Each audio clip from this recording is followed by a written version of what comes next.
Jai Shri Shyam everyone, this is your educator Sakshi Dua welcomes you to the prestigious platform of Grooming Education Academy.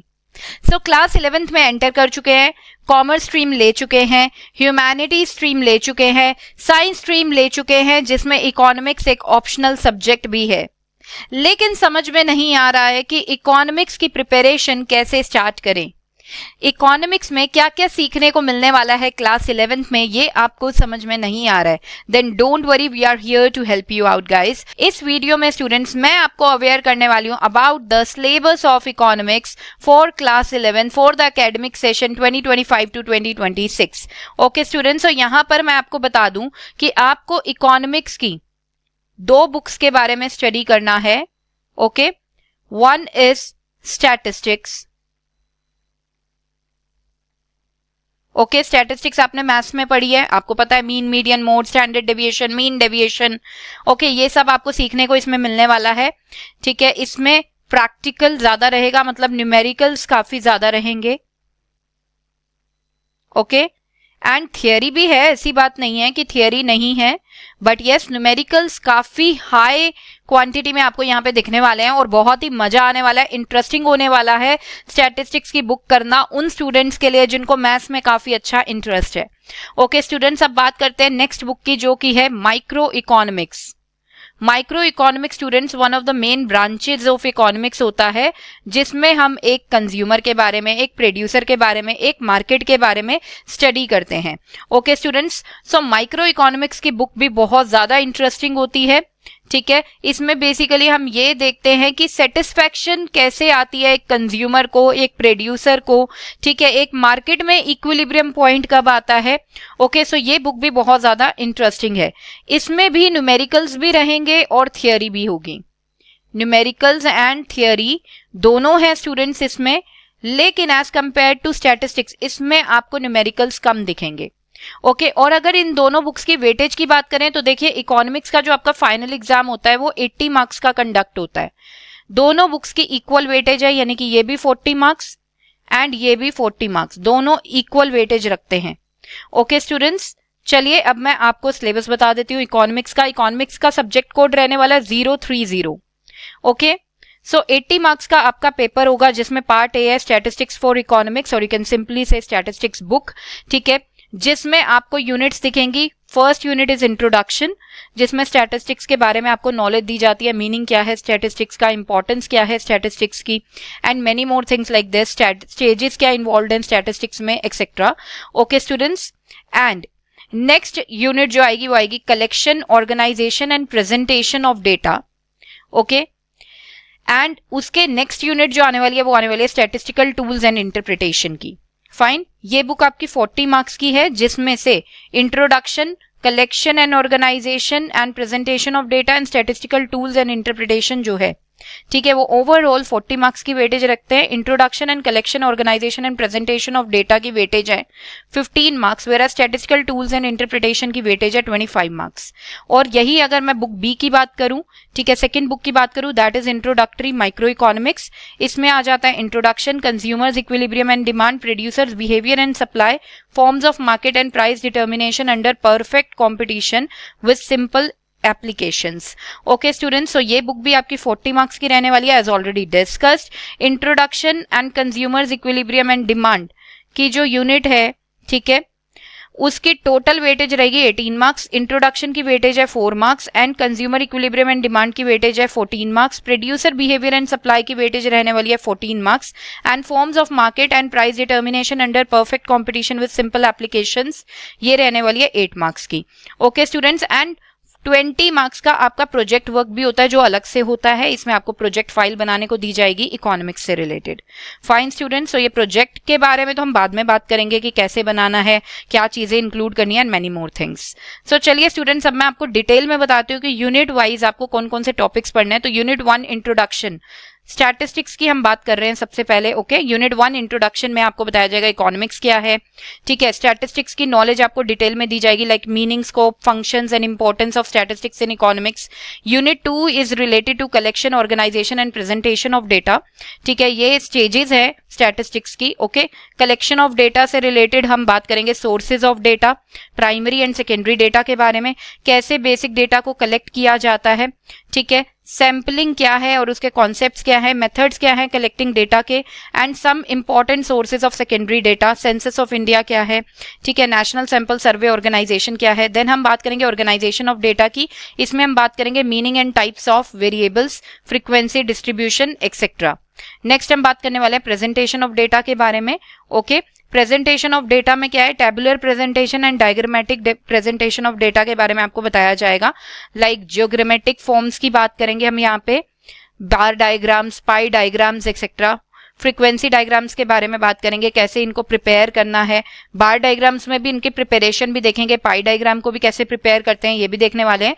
Same for frequency diagrams like histogram, polygon, ogive etcetera. Okay, arithmetic line graphs के बारे में भी हम study करने वाले हैं। Next last unit which is statistical tools and interpretation students, ठीक है। इसमें बेसिकली हम लोग बात करने वाले हैं सारे के सारे न्यूमेरिकल प्रॉब्लम्स के बारे में एंड सॉल्यूशंस के बारे में, ठीक है। एंड एप्रोप्रिएट इकोनॉमिक इंटरप्रिटेशन में भी अटेम्प्टेड। इसमें बेसिकली क्या होता है, मेजर्स ऑफ सेंट्रल टेंडेंसी आ जाएगी, like arithmetic mean, median and mode, ठीक है। मीन, मीडियन, मोड कैसे कैलकुलेट करना है, इसका मीनिंग क्या है, मेरिट्स एंड डीमेरिट्स क्या है एक्सेट्रा। कोरिलेशन के बारे में काफी डिटेल में डिस्कस करेंगे, कोरिलेशन का मीनिंग क्या होता है, प्रॉपर्टीज क्या होती है, स्कैटर डायग्राम मेथड इसका क्या है, मेजर्स ऑफ कोरिलेशन में कार्ल पियर्सन्स मेथड क्या है, स्पीयरमैन्स रैंक कोरिलेशन मेथड कौन सा है, repeated ranks and non repeated ranks दोनों केसेस के लिए, ठीक है। नेक्स्ट हम बात करेंगे introduction to index numbers. Introduction to index numbers में मीनिंग की बात करेंगे, इंट्रोडक्शन की, टाइप्स ऑफ इंडेक्स नंबर्स, ठीक है। मीनिंग ऑफ इंडेक्स नंबर्स की बात करेंगे, टाइप्स ऑफ इंडेक्स नंबर्स की बात करेंगे, that is wholesale price index, consumer price index and index of industrial production. Uses of index numbers की बात करने वाले हैं, इन्फ्लेशन एंड इंडेक्स नंबर्स की बात करने वाले हैं, and simple aggregative method of calculating index numbers की बात करने वाले हैं। तो देखिए स्टूडेंट्स, यहां पर आपको एक चीज का ध्यान रखना है। क्या ध्यान रखना है, देखिए अगर आप कोई ओल्ड एडिशन बुक लेते हैं ना, तो डेफिनेटली आपको वो टॉपिक्स यहाँ पे दिखने वाले हैं जो इस साल सिलेबस में नहीं है, वो आपको नहीं करने हैं। ओके, सो बेसिकली देखिए मीन, मीडियन, मोड के बाद ना एक चैप्टर होता है स्टैंडर्ड डेविएशन का, स्टैंडर्ड डेविएशन का, मीन डेविएशन का। ओके, ये आपके सिलेबस में नहीं है बेटा, ठीक है। So standard deviation, mean deviation आपको नहीं करना है। ओके स्टूडेंट्स, सो अगर आपको ये ओल्ड एडिशन बुक यूज कर रहे हैं तो मेक श्योर आप ये वाले टॉपिक्स ना करें। नेक्स्ट बात करते हैं नेक्स्ट बुक की, इंट्रोडक्टरी माइक्रो इकोनॉमिक्स। ओके, सो इसमें आ जाएगा सबसे पहले इंट्रोडक्शन। अब इंट्रोडक्शन में हम बात करेंगे माइक्रो इकोनॉमिक्स के मीनिंग की, मैक्रो इकोनॉमिक्स के मीनिंग की, दोनों के डिफरेंस की, पॉजिटिव इकोनॉमिक्स, नॉर्मेटिव इकोनॉमिक्स और दोनों का डिफरेंस, इकोनॉमी क्या होती है, सेंट्रल प्रॉब्लम्स क्या है इकोनॉमी की, like what to produce, how to produce, for whom to produce, and production possibility frontier क्या होता है, इसका कॉन्सेप्ट काफी डिटेल में समझने वाले हैं, एंड अपॉर्चुनिटी कॉस्ट का कॉन्सेप्ट काफी डिटेल में समझेंगे। Next we have consumers equilibrium and demand. Consumers equilibrium में हम बात करेंगे यूटिलिटी की, मार्जिनल यूटिलिटी की, law of diminishing marginal utility की, conditions of consumers equilibrium using marginal utility analysis. Next हम बात करेंगे इंडिफरेंस कर्व एनालिसिस की काफी डिटेल में, कंज्यूमर का बजट क्या होता है, बजट सेट क्या होता है, बजट लाइन क्या होता है, इनमें क्या डिफरेंस है, प्रेफरेंसेस ऑफ द कंज्यूमर कैसी रहती हैं using indifference curve, indifference map etcetera, and conditions क्या हैं कंज्यूमर्स इक्विलिब्रियम की। So basically marginal utility approach, indifference curve approach बहुत ज्यादा डिटेल में हम यहाँ पे डिस्कस करने वाले हैं। नेक्स्ट हम बात करेंगे डिमांड क्या है, मार्केट डिमांड क्या है, डिटर्मिनेंट्स ऑफ डिमांड क्या है, डिमांड शेड्यूल क्या है, डिमांड कर्व क्या है और उसका स्लोप क्या है, movement along and shifts in demand curve कब होती है, मूवमेंट कब होती है डिमांड कर्व में, शिफ्ट कब होती है डिमांड कर्व में, प्राइस इलास्टिसिटी ऑफ डिमांड क्या है, factors affecting price elasticity of demand क्या है, ठीक है। प्राइस इलास्टिसिटी ऑफ डिमांड को कैसे हम कैलकुलेट करते हैं, उसके लिए percentage method, okay, total expenditure method हम डिस्कस करने वाले हैं। ओके स्टूडेंट्स, नेक्स्ट हम बात करेंगे यूनिट 6 के बारे में, which is producer behaviour and supply. इसमें हम बात करेंगे प्रोडक्शन फंक्शन के बारे में, short run production function, long run production function, concept of total product, average product, marginal product, ठीक है, रिटर्न्स टू अ फैक्टर का एक लॉ है प्रोडक्शन का, उसके बारे में काफी अच्छे से डिस्कस करने वाले हैं। कॉस्ट सारी डिस्कस करेंगे, शॉर्ट रन कॉस्ट डिटेल में, total cost, total fixed cost, total variable cost, average fixed cost, average variable cost, marginal cost, meaning and there relationships के बारे में डिस्कस करने वाले हैं। रेवेन्यू के बारे में काफी डिटेल में डिस्कस करेंगे, types of revenue, total revenue, average revenue, marginal revenue, इनका मीनिंग, इनकी रिलेशनशिप्स।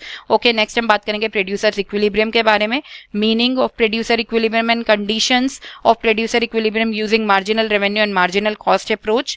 ओके, नेक्स्ट फिर हम बात करेंगे कॉन्सेप्ट ऑफ सप्लाई के बारे में, मार्केट सप्लाई क्या है, डिटर्मिनेंट्स ऑफ सप्लाई क्या है, सप्लाई शेड्यूल क्या है, सप्लाई कर्व क्या है और उसका स्लोप क्या है, मूवमेंट्स अलोंग सप्लाई कर्व कब होता है, शिफ्ट्स इन सप्लाई कर्व कब होता है, प्राइस इलास्टिसिटी ऑफ सप्लाई क्या है, प्राइस इलास्टिसिटी ऑफ सप्लाई को कैसे मेजर किया जाता है और उसका परसेंटेज मेथड के बारे में काफी डिटेल में यहाँ पे डिस्कस करेंगे। Next unit which is the last unit which is related to perfect competition, price determination and simple applications. Perfect competition market के बारे में काफी डिटेल में समझेंगे, इसके फीचर्स क्या है वो काफी डिटेल में समझने वाले हैं, एंड मार्केट इक्विलिब्रियम कैसे डिसाइड किया जाता है ये देखेंगे, इफेक्ट्स क्या आते हैं shifts in demand and supply के बारे में वो देखने वाले हैं, सिंपल एप्लीकेशंस यहाँ पे देखने वाले हैं, डिमांड एंड सप्लाई की, price ceiling and price floor के बारे में काफी अच्छे से हम डिस्कस करेंगे। ओके स्टूडेंट्स, सो ये है आपका इकोनॉमिक्स का क्लास 11th का सिलेबस। सो आई होप आपको सिलेबस बहुत अच्छे से समझ में आया है। अगर आपको कोई भी प्रॉब्लम है, ठीक है, तो आप हमें कमेंट सेक्शन में पूछ सकते हैं, our team will reply you as soon as possible.